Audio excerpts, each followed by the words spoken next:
নজরুলদা, এই প্রশ্নটা উঠবে যে সমস্ত কড়াকড়ি কি তাহলে সাধারণ মানুষের জন্য? মানে এই যে আর্টিকেল 324 তার তো শুধু উপরোধ অনুরোধ নয়, একটার পর একটা নির্দেশ, এবং সেই তালিকায় যোগ হলো এই এফআইআর এর নির্দেশটাও। এরপর ইসি কি করতে পারে? শুধু 324 নয়, রিপ্রেজেন্টেশন অফ পিপল অ্যাক্ট 1950 বলছি আমি, 41, এই 51 নয়, 51টা ভোট কন্ডাক্ট করার ব্যাপারে।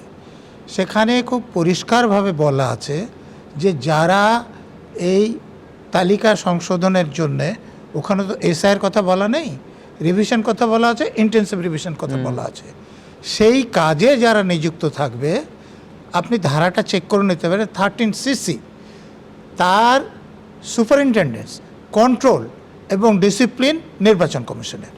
তো এইটা যখন নির্বাচন কমিশন একটা ডাইরেকশন দিচ্ছে আমাদের রাজ্যে, আপনি মুখ্যমন্ত্রীর কথাটা এক্ষুনি দেখালেন যে নির্বাচন যখন ঘোষণা হবে তখন নির্বাচন কমিশনের ক্ষমতা।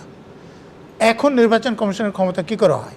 এই যে মমতা ব্যানার্জি বেআইনি কথাটা বলছে, তার বিরুদ্ধে কেন ইলেকশন কমিশন কোনো ব্যবস্থা নিলেন না?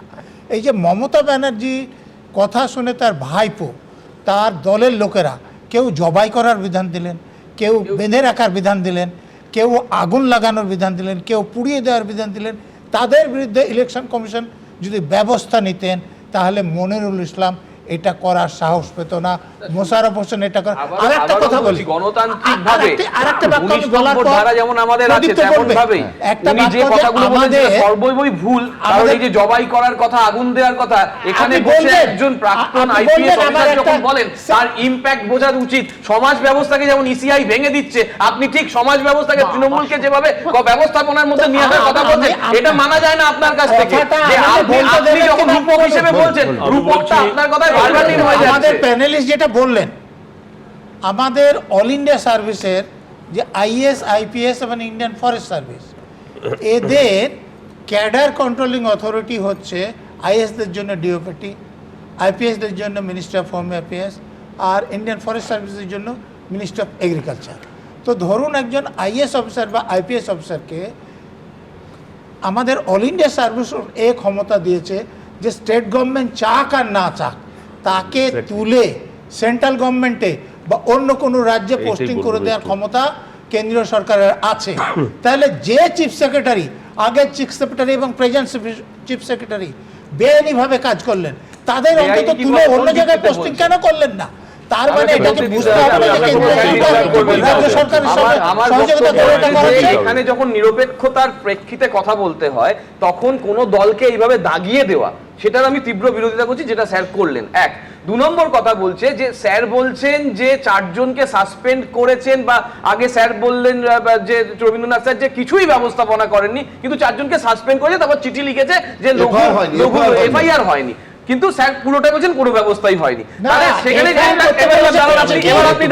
কমিউনিকেশন রাজ্যের তরফ থেকে হয়েছে, ফেডারেল কমিউনিকেশনটা হয়েছে, সেই ফেডারেল কমিউনিকেশনের কনটেক্সটে কি বলেছে সেটা একটা পরের কথা, সেটা নিয়ে কেউ এখনো কথা বলতে পারছে না।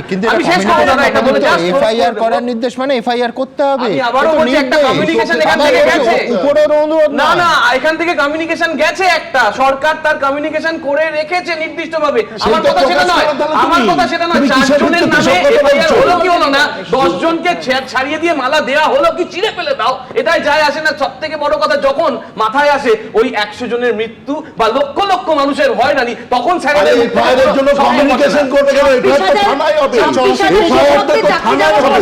তাদের পরিবারে যদি আমি লিখেছি তাহলে সেখানে হয়রানি হয়েছে। নজরুল স্যার এক সেকেন্ড, সেখানে হয়রানি হয়েছে, একবারও তৃণমূলের কোনো নেতা বলে না সেই হয়রানির কথা, কারণ চুরিটা এরা করেছে। আর দ্বিতীয়ত খুব বড় বড় কথা বললে হয় না, ফেডারেল স্ট্রাকচার, একজন বলছে সমাজ ব্যবস্থা। আমি জানি নির্বাচন কমিশন কি কোনো সমাজ ব্যবস্থা ভেঙে যায়, যেখানে আমরা দেখছি প্রতিনিয়ত এই তৃণমূলের আমলে। আজকেও একটা দেখলাম শ্রমিক অধিকারী বলে একজন ইউটিউবার, কন্টেন্ট ক্রিয়েটার, সে একটা ওই তৃণমূলের এই ভোট চুরি নিয়ে একটা ভিডিও করেছে বলে তার উপর যে চাপ, আমি একটু আগে আমার কাছে সব মেসেজ আসছে, আমি এবিপি আনন্দে বলছি, এদের তখন মনে হয় না এরা সমাজ ব্যবস্থার অংশ নয়, এরা কন্টেন্ট ক্রিয়েটাররা। অর্থাৎ রবীন্দ্রনাথ স্যার একটা কথা বললেন দেখুন এফআইআর রাজ্য সরকার কি করে করবে সুমন? সোনার ডিম পাড়া হাঁস যারা এই দিনের পর দিন যারা এই রাজ্য সরকার করছে না তো বুঝলে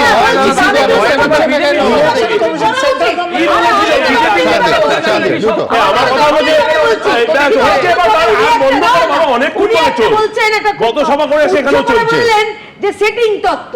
আচ্ছা আমি কেউ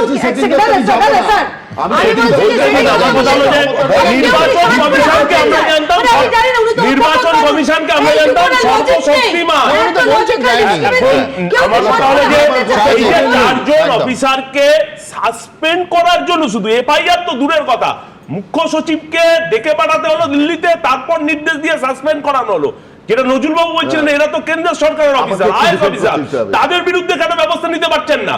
নির্বাচন কমিশন এক চোখে দেখছে বলে, এইভাবে ভোটারদের টার্গেট করে হেনস্থা করছে বলে আজকে এখন অভিষেক ব্যানার্জি বলছে নির্বাচন কমিশনারের চোখে ছানি অপারেশন করানো উচিত, তখন নির্বাচন কমিশনারের হিম্মত হচ্ছে না এর বিরুদ্ধে ব্যবস্থা নেওয়া।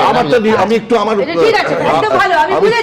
কেয়া যেটা বলেছেন আমাকে ডিফেন্ড করি, আমাকে সেটা হচ্ছে আমি বলিনি যে, আমি বলেছি যে আমি সেটিং তত্ত্বে যাব না, কিন্তু যেখানে সেশন করছেন আইনি অথরিটির মধ্যে থেকে এই ধরনের কথা শুনছেন এবং তার বিরুদ্ধে কেউ ব্যবস্থা নিতে পারছে না, তার মানে অসীম ক্ষমতা আছে, তাহলে একে কিনাকে কি কোনো কেন্দ্রীয় নির্দেশ আছে নাকি ব্যক্তিত্বের অভাব আছে? বলুন তো কেন্দ্রীয় নির্দেশ কি করে হতে পারে? বলছি দেখো, আমি একজন সাধারণ নাগরিক হিসেবে আমার যেটা ভয় হয়, যেমন সত্যি সত্যি বহু মানুষের হয়রানি হচ্ছে, এটা নিয়ে কোনো দ্বিধা নেই, সংশয় নেই, কিন্তু আমার যেটা ভয় হয়, আমি শাসক দলের একটা এর মধ্যে আমি ব্যানার দেখেছি, ব্যানার মানে এটা হোর্ডিংও বলতে পারো শাসকের ভাষায়, সেখানে একটি লাইন আছে সামনের ইলেকশন নিয়ে, এসআইআর এর লাইনে সাধারণ মানুষের এই হয়রানির উত্তর ভোটের লাইনে দেবেন তো? এই কথাটাতে আমার একটা সন্দেহ হয় যে এই হয়রানিটার পেছনে শুধু কি ইলেকশন কমিশন? কেউ তাদের ভোটের লাভের জন্য তো করছে না, কোনো দল কোনো দল। ঠিক, এক সেকেন্ড, ইলেকশন কমিশন তো কচি খোকা নয়। আমি বলছি ইলেকশন কমিশনের ব্যবস্থা, আমি যদি বিশ্বনাথ মাঝে মাঝে একটা থিওরি দেন যে রাজ্য সরকারের একটা বড় অংশ, সত্যি তো তারা ডেপুটেশনে ইসির সঙ্গে কাজ করছেন, এই সিদ্ধান্ত তো ইসির সিদ্ধান্ত, অতি অবশ্যই রাজ্য সরকারের কর্মচারী। আমার কথাটা ক্লিয়ার হয়নি। শুধু এক্সিকিউশন লেভেলে আছে স্টেট গভর্নমেন্টের কর্মীরা। আমি উত্তরটা দিচ্ছি। হ্যাঁ, প্রত্যেকটা আমরা এমন দৃশ্য দেখেছি, এমনও হ্যাঁ। দৃশ্য দেখেছি, হাঁটতে পারছেন না, 90 বছর 92 বছর মানুষকে, 1 মিনিট, মানুষকে বিএলওর অফিসে নিয়ে যাওয়া হচ্ছে। আমি যদি উল্টোটা বলি, যেটা করানো হয়েছে, ইলেকশন কমিশন সেখানে যেতেন, বিএলও যেতেন, কিন্তু সেটা জানানো হয়নি, কারণ এটা করানো হয়েছে যে দেখো কিভাবে হ্যারাস করা হচ্ছে। It may be another reason. এটা মাথায় রাখতে হবে যে এখানে পলিটিক্যাল বেনিফিট। এক সেকেন্ড প্লিজ, এটা মানতে আমার কোনো অসুবিধা ছিল না, ও ওখান থেকে আইপ্যাকের নামও বলে দিল, কিন্তু একটা উদাহরণ আমায় দাও, দর্শকরা দেখছেন, একটা উদাহরণ যেখানে এই রকম কাজ করার জন্য বিডিও বা তার ঊর্ধ্বতন অফিসারের বিরুদ্ধে ইসি ব্যবস্থা নিয়েছে। একদম, আমার এটা মানতে অসুবিধা নেই যে ইচ্ছে করে এই সিন সাজানো হচ্ছে। প্রথম কথা, সেইগুলো এত মানুষের অসুস্থতা আর মৃত্যুকে জাস্টিফাই করে না, তা সত্ত্বেও যদি এরকম একটা ঘটনা হয়, ইসি কি ব্যবস্থা নিয়েছে? আমার তো এই প্রশ্ন আছে। আমারও এসআই প্রশ্ন, যে আমি প্রথমেই বলেছি, আমি যখন প্রথমে বলতে শুরু করলাম যে ইসির ব্যর্থতার জন্য, আমি এও নোটবন্দির কথাও বলেছিলাম যে নোটবন্দির ব্যর্থতার জন্য, প্ল্যানিং এর অভাবের জন্য সারা ভারতবর্ষের মানুষ কিভাবে ভুগেছিল, ঠিক সেম জিনিস, লকডাউনে সেম। এবং এখন যেটা হচ্ছে এসআইআর এর নামে, সেটা অতি অবশ্যই ইসির ব্যর্থতা, কিন্তু তার পাশাপাশি এই যে ভোট নেওয়ার হাঙরেরা ঘুরে বেড়ায় চারদিকে বিভিন্ন রাজনৈতিক দলের ছদ্মবেশে, সেটা ভয়ঙ্কর।